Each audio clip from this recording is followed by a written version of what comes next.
Bonjour à tous et bienvenue dans cette nouvelle vidéo, j'espère que vous allez bien. On se retrouve aujourd'hui pour parler du dernier smartphone haut de gamme proposé par la marque Realme. Il s'agit du Realme 9 Pro Plus, un smartphone super intéressant avec un design qui est assez spécifique, tout du moins au niveau du traitement apporté à la coque arrière. C'est un produit que j'ai pu essayer pendant quelques jours, j'ai fait quelques tests notamment au niveau de l'autonomie, des performances photo, etc.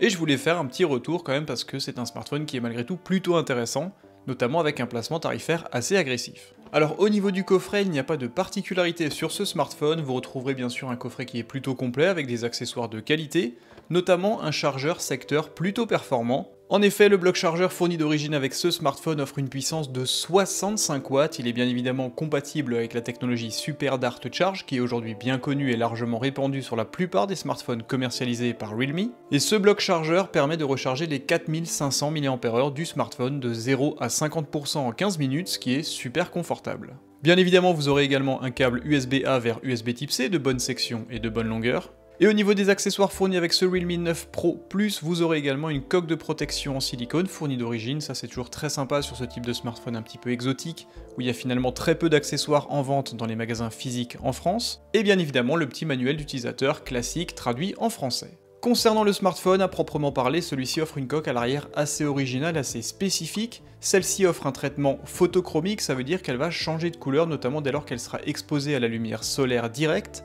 D'ailleurs, la version que je possède aujourd'hui, qui est actuellement à l'écran, est la version Sunrise Blue, et celle-ci a tendance à basculer vers le rouge dès lors qu'elle est exposée à la lumière solaire.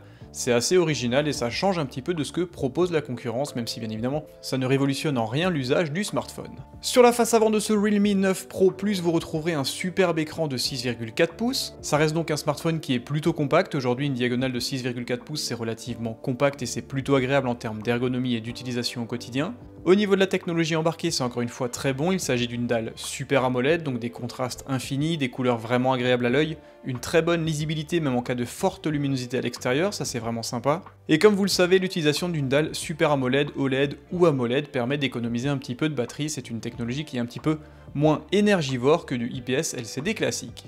Et au niveau du taux de rafraîchissement, on aura droit à du 90 Hz, alors beaucoup de smartphones aujourd'hui proposent du 120 ou du 144 Hz, quoi qu'il en soit, dans cette gamme de prix, c'est plutôt sympa et ça apporte une fluidité en utilisation plutôt agréable. Et enfin, au niveau de la définition, aucune surprise particulière, c'est bien sûr du Full HD+, donc du 2400 par 1080 pixels, ce qui vous offre une densité de pixels de 400 pixels par pouce, soit une finesse d'affichage tout à fait acceptable pour les usages classiques d'un smartphone aujourd'hui. Au niveau des performances, ce smartphone est plutôt bien loti, même si hélas il n'embarque pas un processeur Snapdragon. Celui-ci est en effet propulsé par un processeur de la marque Mediatek, il s'agit d'une version Dimensity 920, c'est donc bien évidemment un processeur compatible 5G qui fonctionne très bien.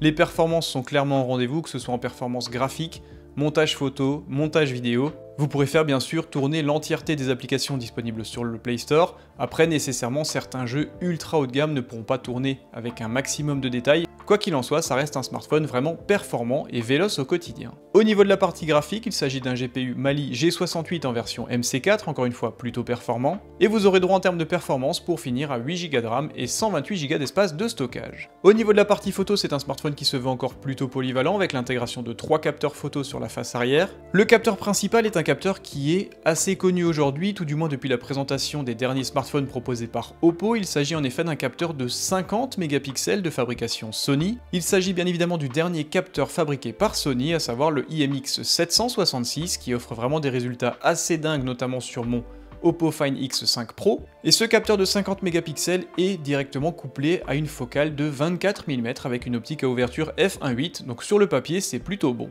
Et l'agrément plutôt intéressant encore une fois pour un smartphone de cette gamme de prix, c'est bien sûr une stabilisation optique plutôt intéressante sur cette focale, et sincèrement les photos réalisées avec ce capteur principal sont vraiment bonnes, les contrastes sont bien présents, l'homogénéité au niveau du piqué est également très bonne sur la photographie. Le rendu des couleurs est également plutôt naturel, même si bien sûr en basculant en mode HDR, ça exacerbe un petit peu toutes les couleurs.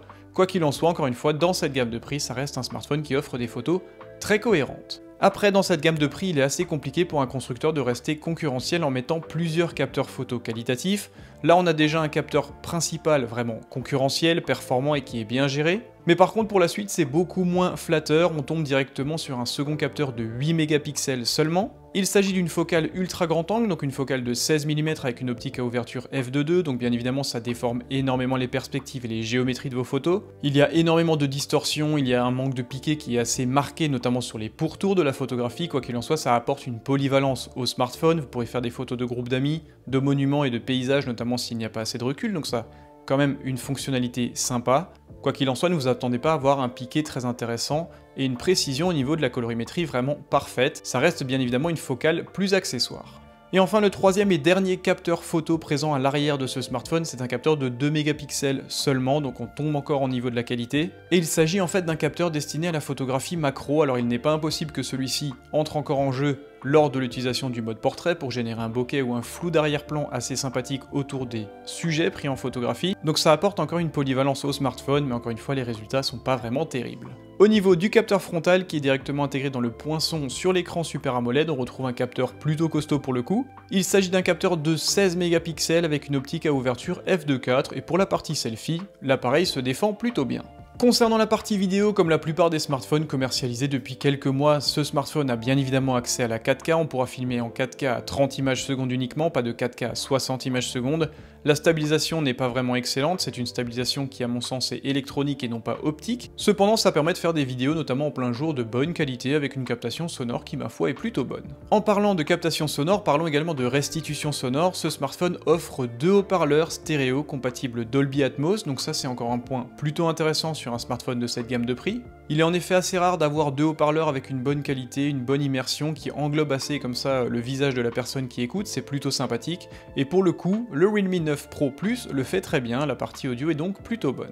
Au niveau de l'autonomie, c'est plutôt intéressant, j'en ai parlé rapidement juste avant, c'est une batterie de 4500 mAh, donc quelque chose de plutôt costaud, notamment si cette batterie est couplée à un écran AMOLED ou Super AMOLED, et c'est le cas sur ce smartphone.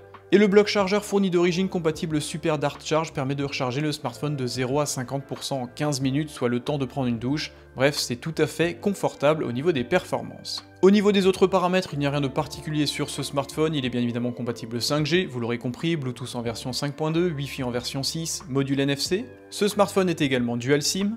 Il offre en plus encore une connexion mini jack 3.5, ce qui se fait de plus en plus rare sur le marché de la téléphonie, même si hélas il n'y a pas d'écouteurs fournis d'origine avec ce smartphone, c'est quelque chose qui n'est d'ailleurs plus obligatoire en France depuis quelques mois. Il tourne nativement sur Android en version 12 avec une surcouche maison baptisée Realme UI en version 3.0. Cette surcouche est plutôt sympa, on peut faire tout ce que l'on souhaite, paramétrer et changer tout ce que l'on souhaite, c'est plutôt agréable si vous souhaitez personnaliser votre smartphone, d'autant plus que cette surcouche est vraiment véloce. Et enfin, au niveau des informations sur ce smartphone, celui-ci ne pèse que 182 grammes, il offre un design plutôt équilibré. Je trouve que l'ergonomie en main est vraiment parfaite, notamment grâce à cette dalle de 6,4 pouces seulement. Bref, c'est vraiment un produit qui est agréable en main, agréable au quotidien et qui s'utilise vraiment très facilement. Au niveau des absents, on pourra simplement reprocher l'absence d'un port micro SD et également l'absence d'une certification IP67 ou IP68 comme certains de ses concurrents peuvent le faire. Mais sinon, pour le reste, ça reste un produit qui est équilibré, bien dessiné et qui offre en plus un design original, notamment avec ce traitement photochromique sur cette coque, qui comme je l'ai dit en début de vidéo, permet de faire varier la couleur du smartphone en fonction de son exposition au soleil. Au niveau de son placement tarifaire, c'est un produit qui est plutôt agressif et plutôt pertinent. La version 6 Go de RAM et 128 Go d'espace de stockage sera proposée à partir de 379 €. Et la version la plus costaud, à savoir 8 Go de RAM et 256 Go d'espace de stockage, toujours sans la possibilité de mettre une carte micro SD, sera quant à elle à 429 €. Ce qui en fait un smartphone tout à fait intéressant, concurrentiel et pertinent sur ce segment tarifaire. Donc si vous cherchez un smartphone qui sort un petit peu du lot et qui offre en plus un design réussi ou tout du moins original, ce Realme 9 Pro Plus est un smartphone qu'il faut vraiment étudier. Merci à tous d'avoir suivi cette vidéo de présentation, merci bien sûr à Realme France de m'avoir permis d'accéder à ce smartphone. Restez bien évidemment attentifs, il y a plein de smartphones et plein de produits qui vont arriver sur la chaîne. Rejoignez-moi sur Twitter, sur Instagram, j'y poste d'ailleurs les photos et vidéos faites avec tous ces smartphones. Et bien sûr, abonnez-vous à ma chaîne YouTube, j'ai sincèrement besoin de vous pour continuer cette belle aventure. Merci en tout cas d'être toujours plus nombreux. Prenez soin de vous et à très bientôt. Bye bye.